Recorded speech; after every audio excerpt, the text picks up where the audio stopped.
I'll give you one good strong word for all of it. It's fantasy.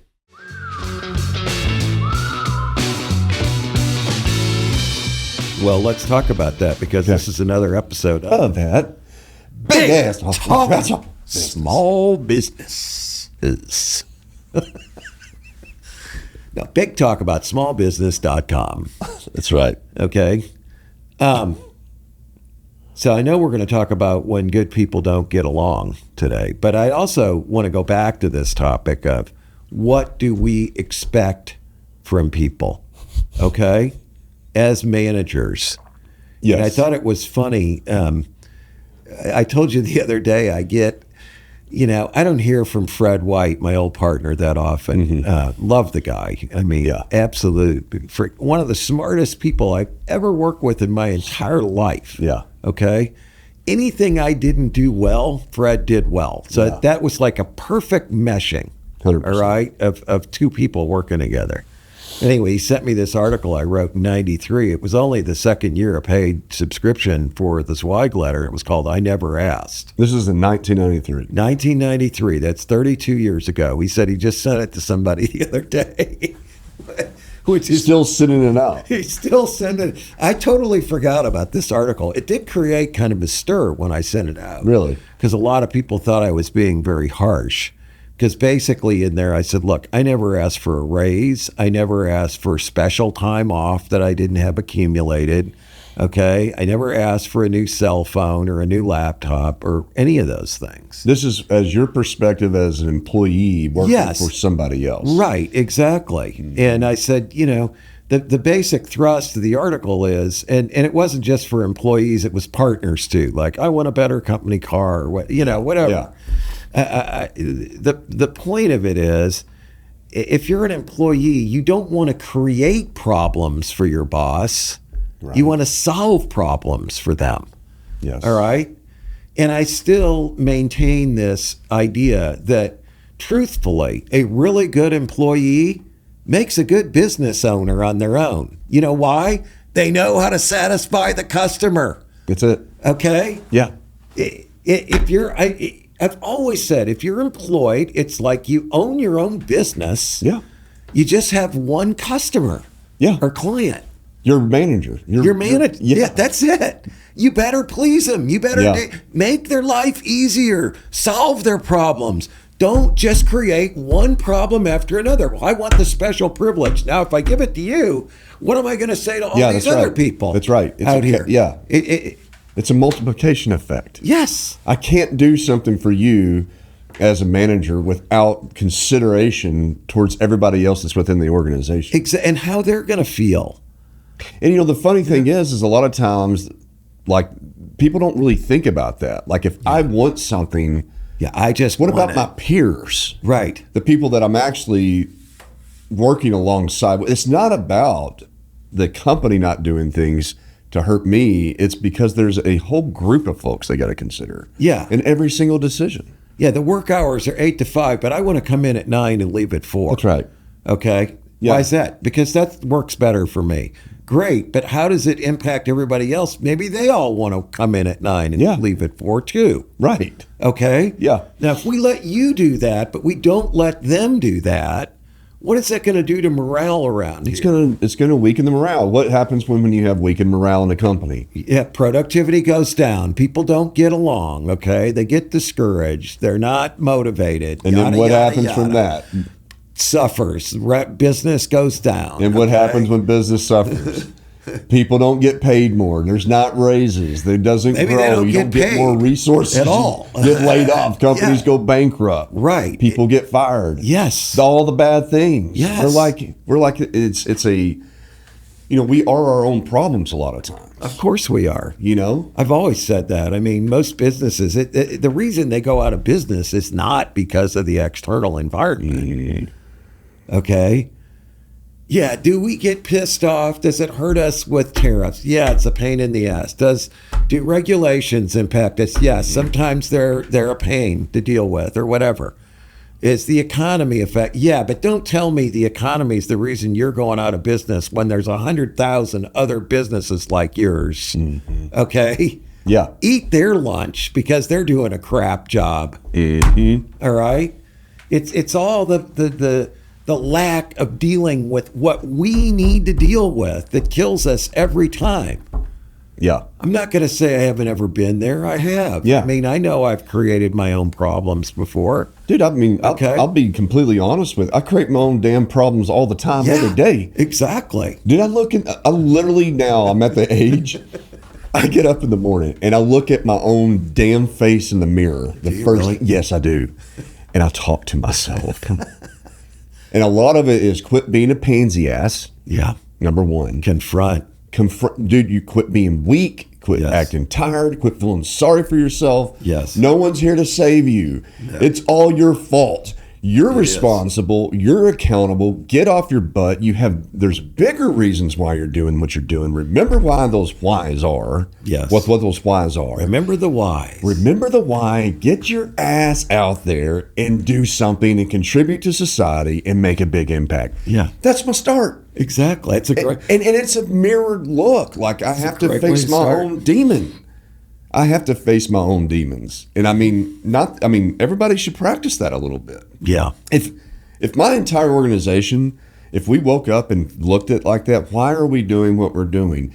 What baggage of crap am I about to bring into the office today? Yeah. Like, can you imagine if everybody great was it would be. self-sufficient? I know. In that regard? The thing is, though, when we talk about stuff like this, Yeah. or when we talk about the quote, I never asked mentality, okay, a lot of people think, oh, Yeah, that's easy for you to say. You're the owner of the business. You're just exploiting people.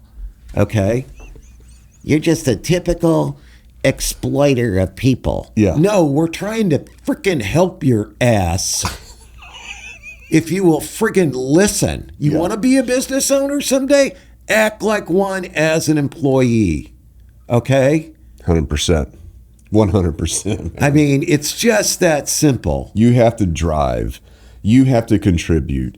You have to solve problems. You have to face it. Yeah. Right? And You don't it's have your to- fault. Right. And you don't have to, and you can't just create problems over and over and expect other people to be like, oh, Eric's great. Yeah. Every day, Eric creates a new friggin' problem for me. Oh, I love Eric. Eric's wonderful. Let's promote him because he's asking.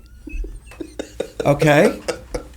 You know, it's so funny. It's like it doesn't take much to rise above in this ecosystem. It doesn't. I can spot winners out really, really, really fast. And Whether it's you're an employee or a business owner, it's the 100%. same thing. It's 100%. exactly the same. It's the same thing with friends and social networks. Of course it is. Like, just take all this business stuff out of the window. Yeah. You are who you're hanging out with. Yeah, right? no doubt about it. In your friend group, like, look at who's the one that's always got something to complain about. Who's the one that's always in need. I know. You know, if you have this friend that's always victimized, and, Oh, I know. and like it's never fair for them. All these things are just a constant negative freaking thing, and they're coming to you as a friend to lift them out. Wouldn't it be better to hang out with friends that are positive And lifting you up. and lifting you up, and they're excelling, and they're being opportunistic, and they're fixing problems, they're maturing, they're growing, they're compounding. I said to That's somebody, the crowd I want to be with. exactly. I said to one of my students the other day who brought up, that Eric was really great, that we had in here. I thought he was one of the best speakers we've had or whatever. I said, every week when I spend time with Eric, I leave feeling better than I did before we get together. Same here, Always. always. Okay? Yeah. So that's the kind of people you want to hang out with. They inspire you, they get you thinking, they motivate you, okay? They encourage you. That's it. And you're absolutely right about that. But I mean, back on the ones that always have the problems, it's like we have a friend who does work for us at our house. Okay, she's a nice girl. She's got a million personal problems. Yeah. All right. And, she'll do whatever we need her to do. Like she goes and blows off the roof and cleans out the gutters and freaking polishes up our outdoor kitchen or just whatever needs to be done. Okay. She'll do it. She's a little workhorse. But at the same time, it's like, can I borrow $50? My cat's sick and I got to take it to the vet. It's just like, and the more you do that, the more you're going to get asked to do that. Okay. And then after that, it's like, well, when are you going to make that back up? Well, I sent her a text. I haven't heard back from her in a week or whatever. Right. Okay, now suddenly, otherwise, it's like, have you got any work for me to do? Have you got any work for me to do? Have you got any work for me to do? Because they're going to get paid. Yeah. Now they got to work off the debt. Well, that's another matter, okay? I mean, I'm just saying. Yeah. It's a mentality, and there's no wonder why she doesn't have a regular job at this point, because... Let's take that example as an illustration here. So you just explained that side, which I would say is, in my experience, most often the case with companies and the dynamics of a team, right? Mm-hmm. That, can I have this? Can I have that? And I work when I'm only going to work for what I need to, all when these it things. Works for me. It's this kind of whole need scenario, right?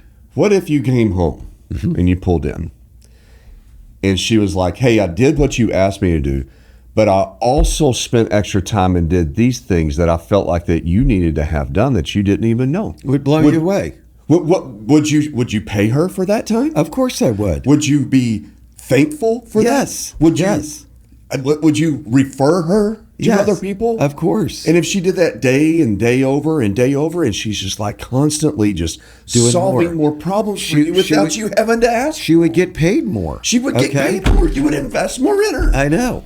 You would give her more business. Of course. And she would come out of the hole that she's in. Right. I know. It's really the truth. I mean, it's unfortunate. That's just such a good illustration. Like, that's the kind of people that I want, that I am like dying. You want to help them. God bless. I want to give invest them some in input. them.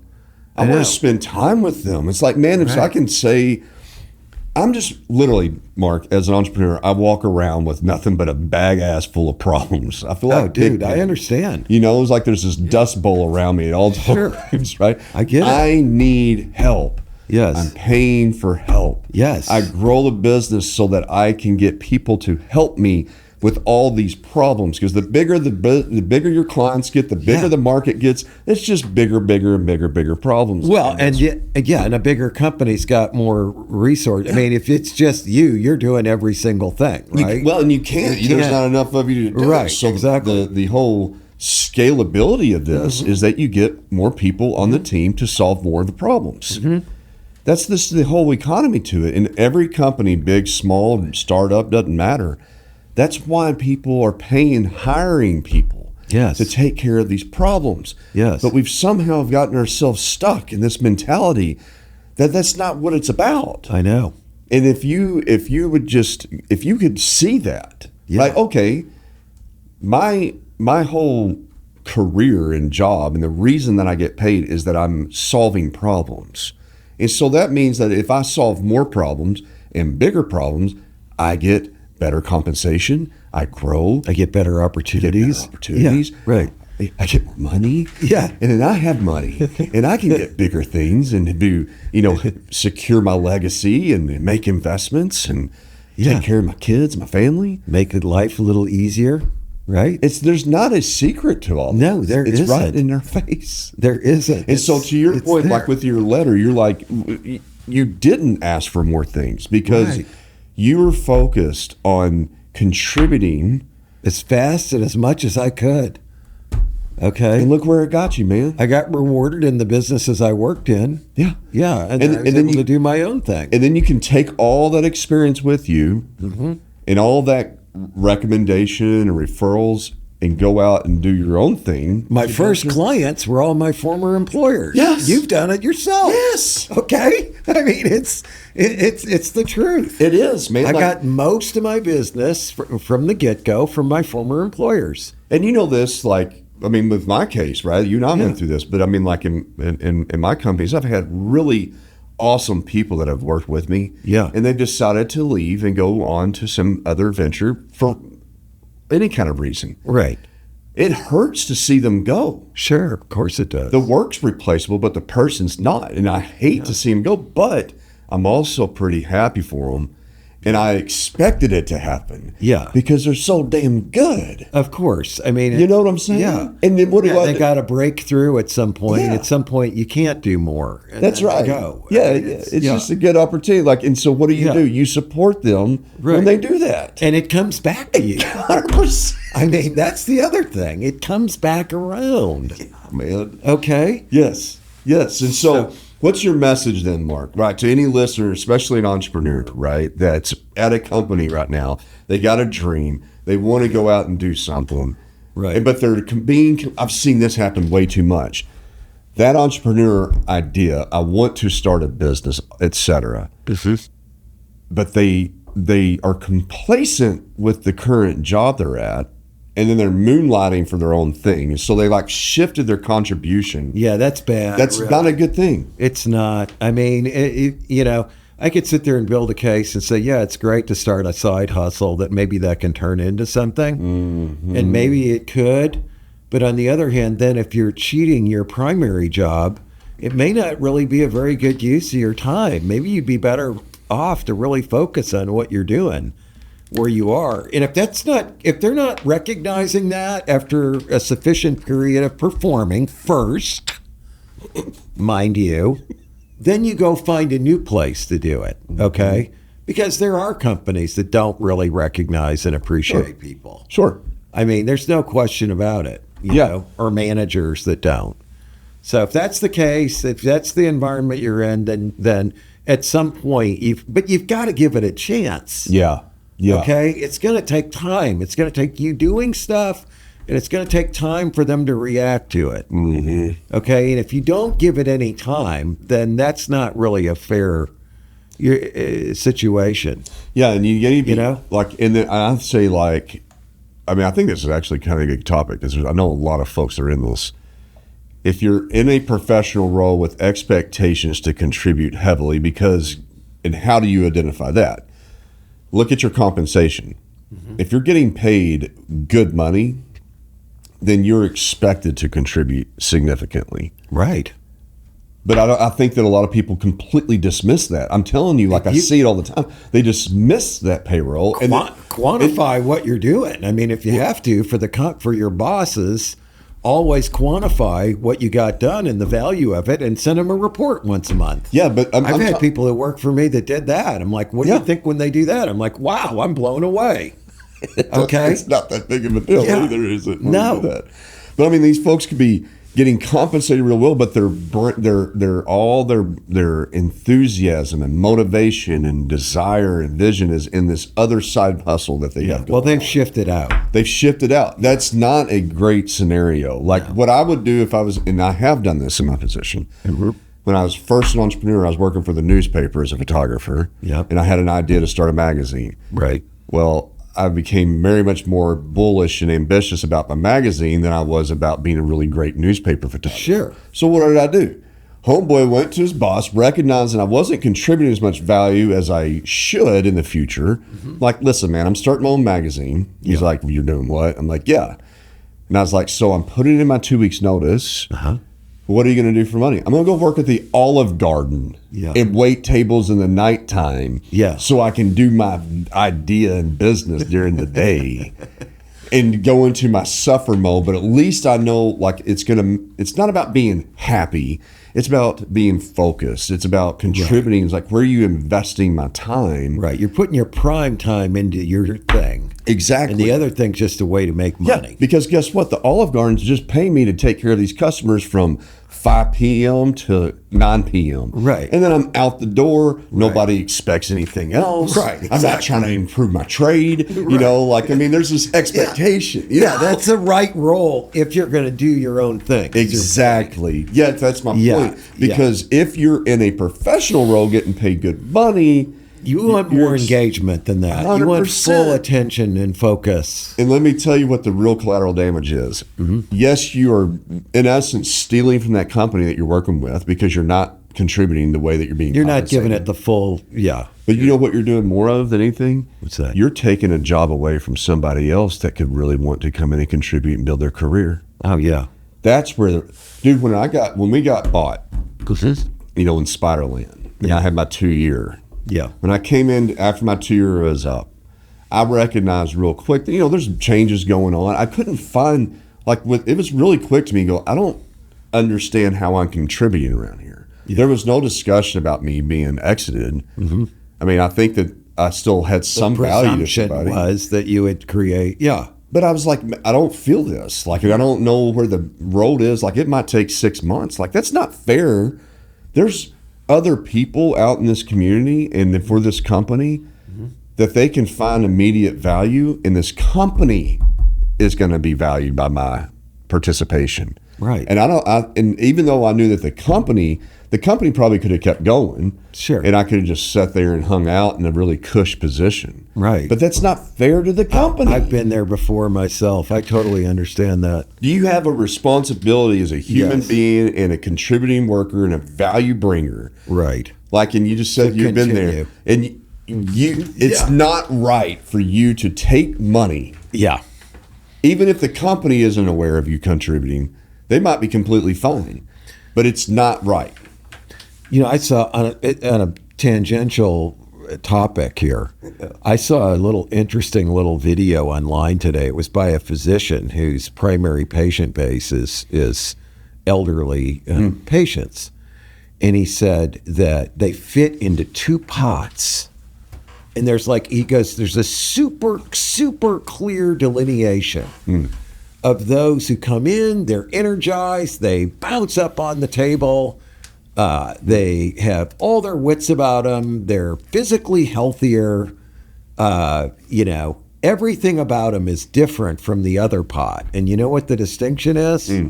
The ones that are still working are the ones that are sharp. And the whole premise of the thing is, whoever came up with this idea, we want to retire as young as possible to have quality of life, it's opposite of that. It's the exact opposite. I was literally yesterday driving thinking about this. Mm-hmm. There's actually 2 components to it, right, that I'm seeing. You got to keep the body moving. Yeah. You got to keep the brain moving. Right. That's your 2 summary to a fulfilled contributing life, right? Healthy. Yeah. Because it's not you can keep your body moving, but you're not learning. But in brain moving is learning, yes, communicating, exactly, contributing, and they go hand in hand. Yeah. I mean, they really do. So it kind of goes along though with what you're saying. It's if you're there and you're not useful, you're not contributing what you really should be. Yes. Then in effect, you've sort of quasi-retired. They call it, some call it quiet quitting. But let's say it's people like us who are still with the company that we sold or whatever.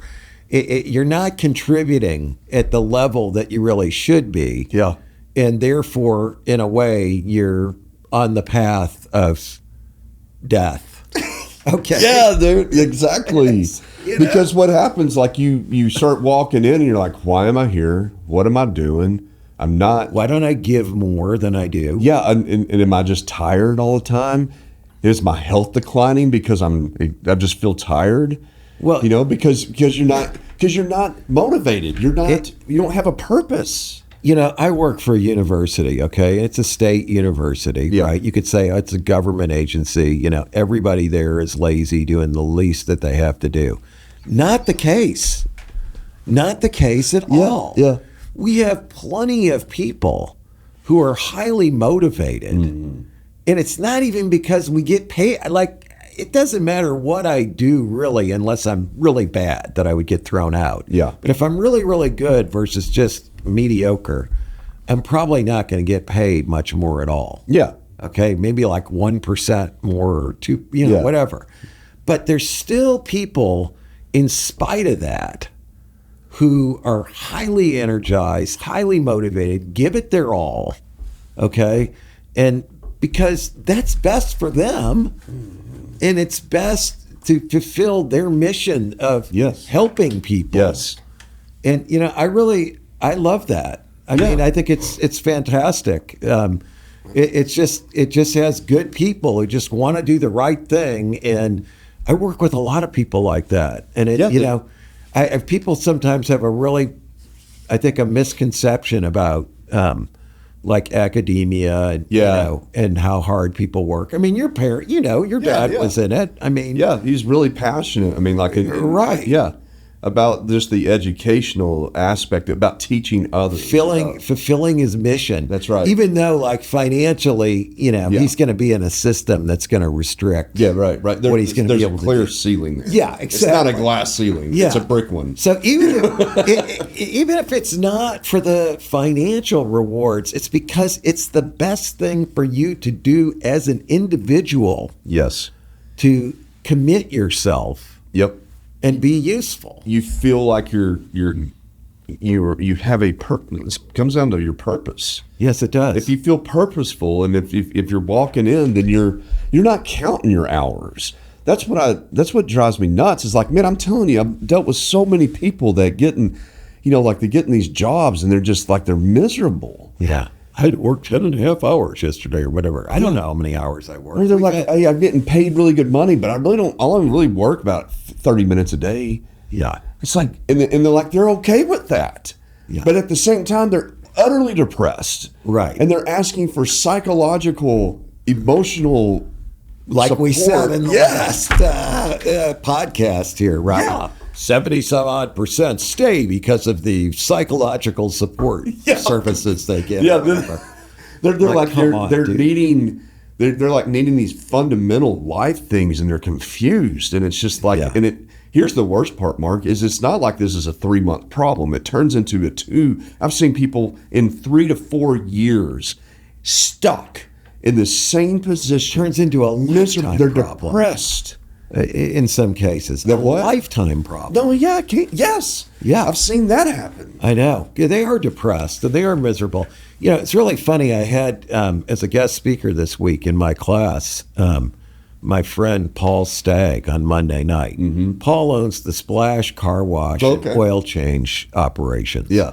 20 locations for the car wash, 10 locations for the oil change.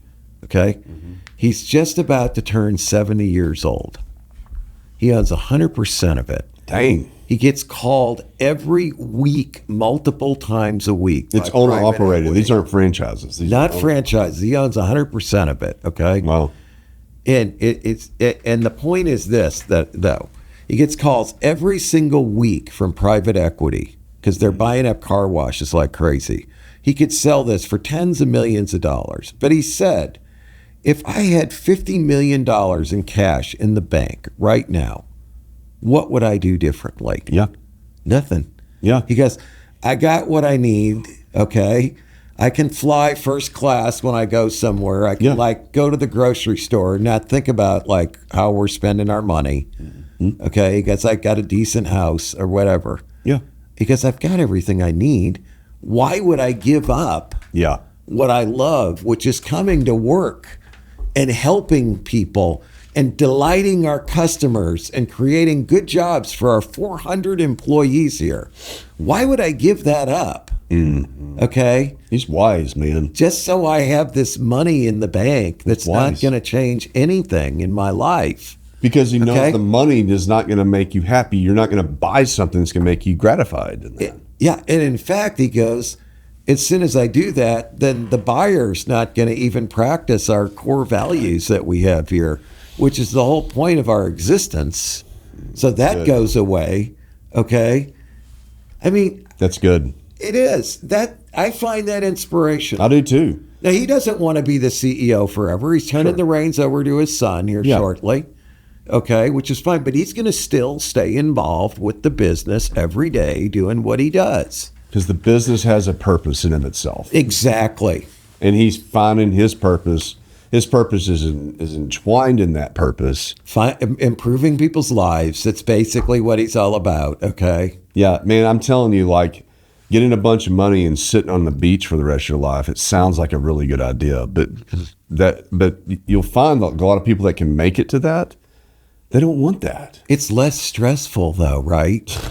That's what they think. Yeah.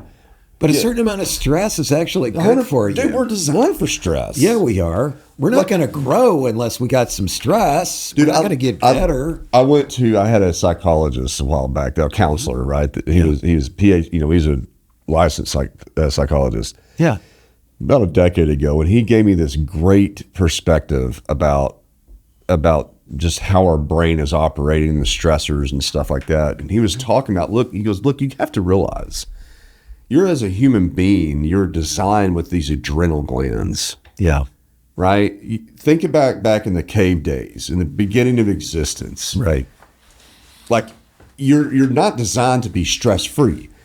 Like back in the day, you were looking out for freaking snakes and all people kinds want of to elements. club you over the yes, head. people right? trying to take kill your you. food or whatever. Natural disasters, saber-toothed tigers, like bring it on. All of it. If you just put yourself in nature, if you go into nature, like you're vulnerable. Of and course. you have to be alert. Look at a deer.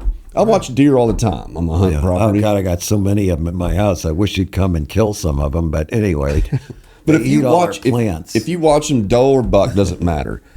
They come out. First of all, if they're coming out to eat something, they stay in the brush. Yeah, they look around. Look around. Yeah, of course. For a while. Yeah. And then they just walk out, and you're like, as a human, you're like, damn, they just magically appeared out of nowhere. No, they've been actually in there. Thank God you didn't move, or else they would have never come out. Like there's thousands of deer around you. Right. You just don't see them because you moved around and you messed up. Yeah. And when they do come out, you notice they come out, and they'll go down to eat, and they'll raise their head up real quick and watch. And then if there's something off, they'll actually try to fake you out. They'll put their head down, act like they're about to eat, and they'll look up again trying to bust you, right? But their senses are constantly on, looking to be, because they're under threat. Sure. Those deer, and I've sat in a deer stand, I've thought about this. I'm like, I've had a stressful day, week, whatever.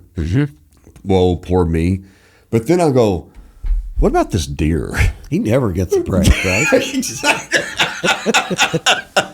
That's exactly right. Never gets this a break. deer is under 1,000 times more stress than I am in 1 week than I am in my entire life. Like, but that's true. Yeah. So does that mean that we're not so we have to be real. Like, we are designed to handle these things. I know. Right? Well, it's just like anything. It's like a muscle. If you don't use it, you don't test it, it's going to get weaker. Yes. Right? Yeah. It just atrophies. What do you think or atrophies. So to this point on this deer, right? What would you think that would happen if the deer started going, I don't want to deal with this stress anymore? Yeah. Like I'm just Somebody's going to shoot it. Somebody's going to eat it. Somebody's going to run over it. I mean, that's right. Like, right? what would it, like if they could make that decision, they're like, I don't deserve to be under this stress. There's got to be a better life. Like, even if they didn't quit, but they started wanting something else, like a no stress deer life, that freaking deer would be so depressed because guess what? There is no such thing. Yeah. There is no other reality than this. I know. Like the laws of physics and universe and whatever you want to call it. No, you're right. There is no reality. And so I think that what we've done is we've designed and fabricated and imagined, probably through movies and music and poems. Oh, God. Don't get me going on that. That there is this life out there that's peaceful and healthy and Pop six culture. packs. Yeah. And all, Pop culture it really creates unrealistic expectations It does, all dude. around. I mean, I've been more and more conscious of that, like buying and selling companies. Okay, if your company gets acquired and you're an employee, what does pop culture tell you is going to happen? It's going to be terrible. No, in no movie or TV show ever does a company sell and it's better afterward. It's always bad. They come in, they got bad people, they fire everybody, they don't really understand it, whatever. Okay. So that becomes the expectation. All right? And it's the same thing. Retirement, oh, that's great. It's like the old man and his wife, they live over there in the house and their garden is perfectly maintained and everything they have is beautiful, and their kids come over and it's a Hallmark movie and everybody gets old and is happy together forever and ever and ever. Okay. That doesn't happen either. Never. Right? Never. I mean, it's like, instead, it more likely is like the guy retires and then 4 weeks later he dies. You know? That happened to my brother's father-in-law, like 4 or 5 weeks or 6 weeks after he retired from Monsanto Corporation as the head of R&D. Dead. 68, 69, whatever he was, okay? Yeah. You know? But I mean, this pop culture creates a lot of really bad sort of views. Yes. Expectations. Expectations. They're just unrealistic. You know, I'll give you one good strong word for all of it. It's fantasy. Yeah. It's fantasy. There is no such thing. There is no 100% purely great marriage. There is no 100% great health and you feel good every day, all day, and your energy levels up. There is no like bucket of money that's going to make you happy and take care of your problems. Actually, when you have more money, you have more problems. Big and small's dead on, man. Right? The rapper. Yeah. I mean, all this stuff, like there is no perfect job. There is no life with kids that's going to be, because you have kids. If you have kids, you worry about them kids all the time. Of course. But you know what? At the same time as there are some things that are portrayed in a utopian way in pop culture, a lot of it is negative. Oh, yeah. I just want to go back to that. The other way. The boss. How often do you see in movies or TV shows where the boss is a really great person? Who is really helpful. Yeah, that's trying really hard, that's working really hard to do good things. Yeah, I mean, think about, what was the one with the guy who was the quote, football/soccer coach, who went to England. You know, he was a football coach, and then he went over to England and became... Is this a movie? No, it's a TV series show. It was very popular. Anyway, it's a great show where he's a really good manager and he cares about people. He's very thoughtful. I mean, I've never even heard of that show. Yeah, I can't believe I forgot the name of it. But anyway, it's rare. Normally, the boss is a jerk. Yeah. They expect you to come in on the weekend and they abuse you and they don't want to give you a raise. 9 to 5, right? Yeah. Working 9 to 5. You know, so... all the negativity of so then what does that do? Then that creates the expectation of your employees that, my employer's just here to exploit me. Ready to level up your show? Podcastvideos.com is the premier podcast recording studio, equipped with industry-leading technology to save you time and hassle. We specialize in marketing and distributing your podcast, ensuring it reaches listeners everywhere. From eye-catching promos to targeted social media outreach, we help grow your brand and audience. Visit podcastvideos.com today, and let's elevate your podcast game together. You have, in most of all the pop culture and the media, in social media included, all communication, the fantasy and then the negativity. And that's what everyone is consuming. Yep. That is, to me, like the biggest awareness that I have. And I am personally, none of us are, but I've recognized of how I am not immune to all that influence. Yeah. Like it is literally like you're just being washed around in the waves, man. Like I get my head, like my morning routine I say about talk to myself in the mirror. Yeah. I'm freaking good. And then some shit happens. I get an email and I'm receiving someone else's negativity. Yeah, or I see something on social and I get a little jelly and have some FOMO about some other company. I had it, especially with all this AI stuff. Of course. Freaking Sam Altman freaking finds $500 billion and he's created this agentic, and you're like, oh, fear. It's just this fear and this fantasizing and this expectation. And the whole time, Sam Altman doesn't know what the hell he's doing either. No one knows what the hell they're doing. Everybody's under the same realm of stressors. We're all deer in the world being hunted. And there's only so, you know what I'm saying? But we have to work. And you're working and you stay focused on this. Well, this is the key to success in business. It was Ted Lasso, by the way, is the show. Did you ever, you've heard about that? Yeah, I've heard about that. Great show, by the way. I mean, there's so many management lessons in that show. I can't believe it. I like shows that make me feel good when I watch them. Yeah, agreed. Most don't. Agreed. Okay. But yeah, you're absolutely right. I mean, I think for business people, you've got to be committed. Mm-hmm.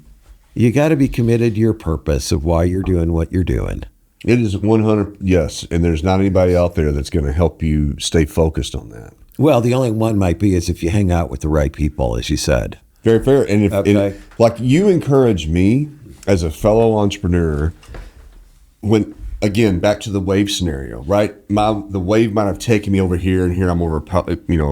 I'm pooping in my own place, right? Yeah. But you come in and you're on strong, right?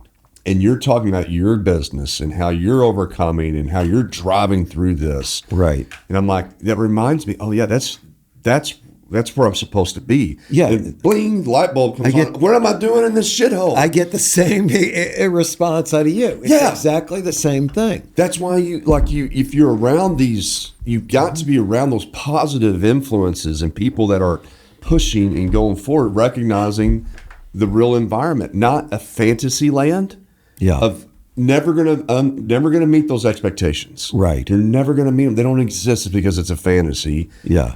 To the opposite spectrum of negativity. Yeah. And the people are negative because they're going for a fantasy. Right. Like there's a gap between reality. It's a really big gap. Right. It's a huge one. And so therefore I'm going to be negative towards this company or this person because they're not meeting this fantasy that I think exists. No, you're right.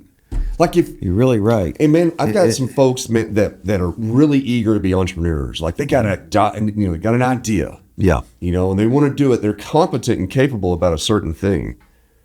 But the bloodbath that's in front of them, they're not ready for that. They actually have no idea because they've been basically have been complacent and they might be in this state of depression. They can't even see it. And they're way out as this fantasy. Mark Zuckerberg hero moment. Yeah. Oh God, I know. I would never want to be Mark Zuckerberg. I can imagine the shit that he has to deal with. It would be horrible. You couldn't even go out in public. You couldn't do anything. Exactly. It's like you're a prisoner. Thought about that? It's like you're an absolute prisoner of your life, of your celebrity status. 100%, bro. I mean? And you're rich, and so everybody they only talk to you because they want money. Yeah, exactly. They want you to save. Yeah, nobody's really going to be your quote friend. No one's your friend. They've only want shit. Friend. And I'd be afraid to get married. I'd be afraid to do anything. Yeah, you can't go back to your hometown, bro. No, it's true. It really is. How miserable would that be? Yeah. I don't think people think about that. They really don't. Well, it's I think just like you're saying, the bloodbath. I mean, again, I'll go back to Paul Stagg. He was talking the other night. So at one point, and this isn't like all that long ago, he had 2 car washes, that were tunnel car washes. And he said they both were losing money. He lost like $400,000, okay? And he's down to his last $50,000 that they personally have to kick in, all right? Okay. And his own cash. He's his own cash. But it's like, well, what choice do you have? You got to keep going, man. Because it's not like you can just shut down, all right? And you just 0%, no return. You owe money, okay? You can't just shut down.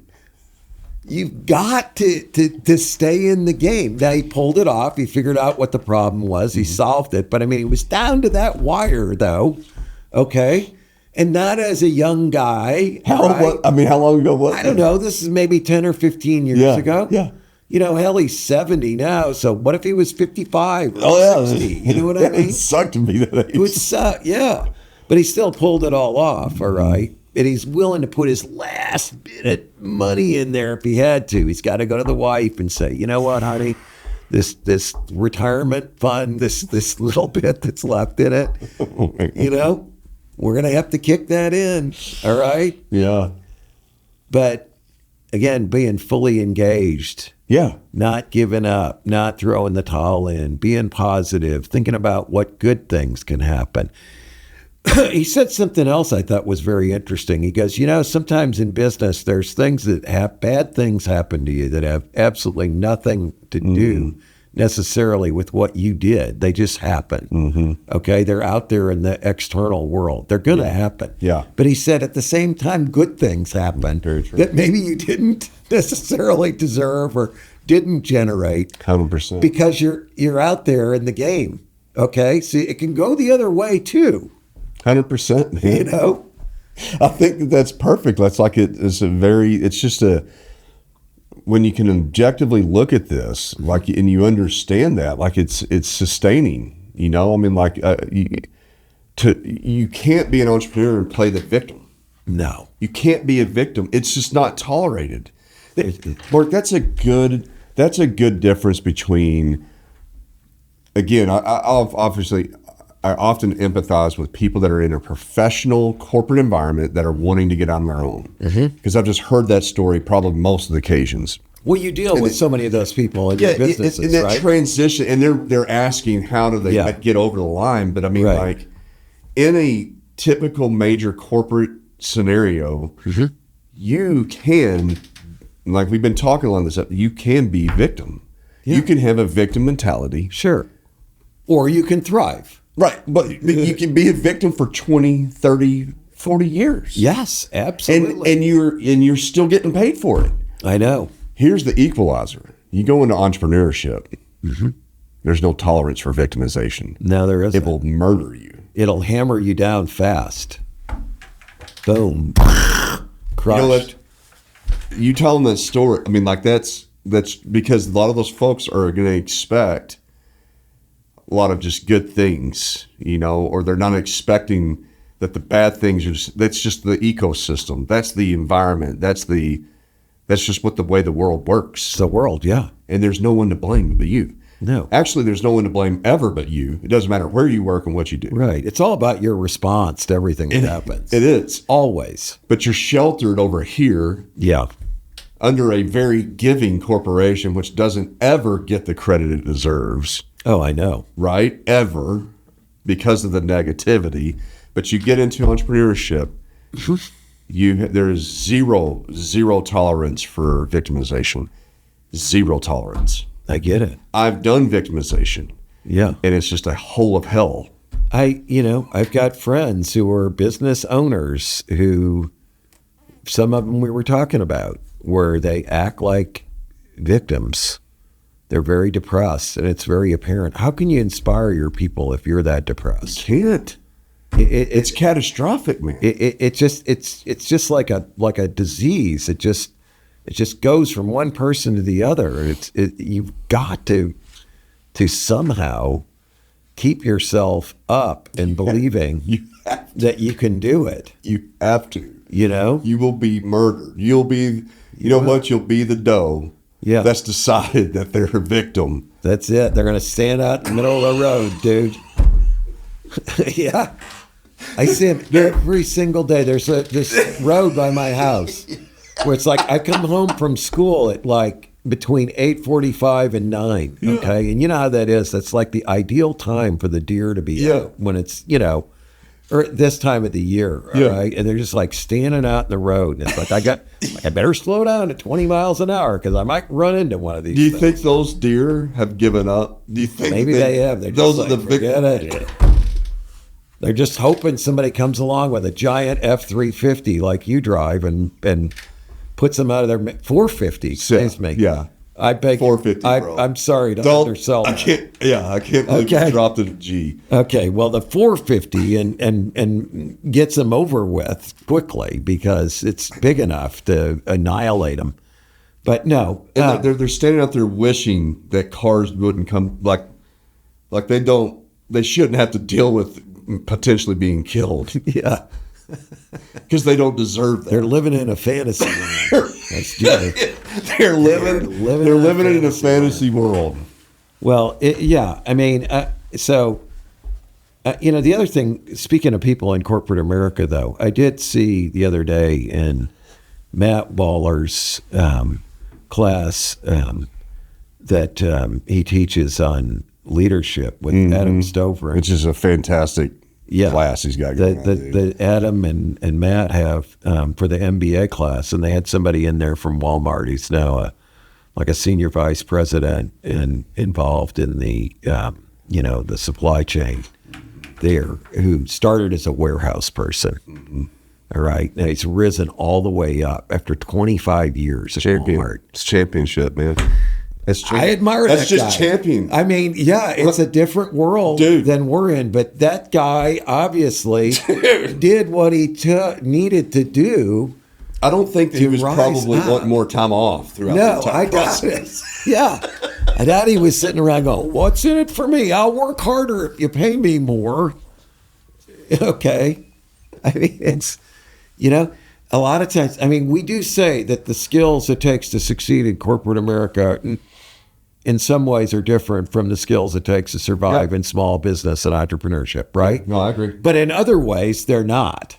Very true. You know, it's knowing who your customer is and being able to please them and being able to perform such that you get paid. Yeah. Okay, to do the job. That's what I always appreciate about Sam Walton. He drove everybody to remember the customer. Oh, yeah. Customer, customer, customer. If you just focus on that. Yeah, a lot of companies say that, but they don't really mean that. Right. They're like, well, the customer, we make money on them on every job at every sale. Okay. Or the customer, as long as they're not too big of a pain in the ass, if they are, we'll cast them aside or, whatever. I have a lunch meeting, Mark. Okay, well, we spent an hour bitching. Not totally bitching. You don't think? No. Maybe I was. It's not all bitching. We're trying to help people I know. get into the right mindset so they can be successful out there in business. True. No, that's true. Takes realistic expectations. I forgot my why. Why are we doing this? But you're right. Because this is the reality. This is what it. Don't be surprised. We're trying to eliminate a lot of the surprises. Yes. If we can do that, maybe people will stick through it. Yeah. 100%. And go through those down times that are inevitable. Because it ain't easy. And power their way out the other side. That's right. And we need more of that. Yes, we do. We need a lot more of that. More reality. Yep. Yeah, more reality, as long as it's not like every first business you start will fail bullshit. Okay? Fail a lot. That's my other thing. I just, Yeah. That to me says give up. Give up a lot. Give up a lot. Sometimes you got to pull the plug, undoubtedly. They're really trying to say don't be afraid to make mistakes. Yeah, that's the real thing. That's what it really is. But but people will interpret that as like it's okay to fail. Yeah. No entrepreneur has ever believed it's okay to fail. Never. Have some things failed? Yes. Yes. But they never accepted that. Yeah, we went down with the ship if we did, okay? We didn't just jump off the ship the first time it hit the freaking iceberg. That's right. Get in the first lifeboat. That's right. All right? All right. Another great episode of Big Talk About Small Business.com.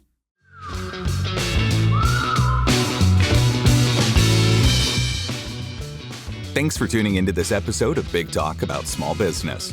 If you have any questions or ideas for upcoming shows, be sure to head over to our website, www.bigtalkaboutsmallbusiness.com, and click on the Ask the Host button for the chance to have your questions answered on the show.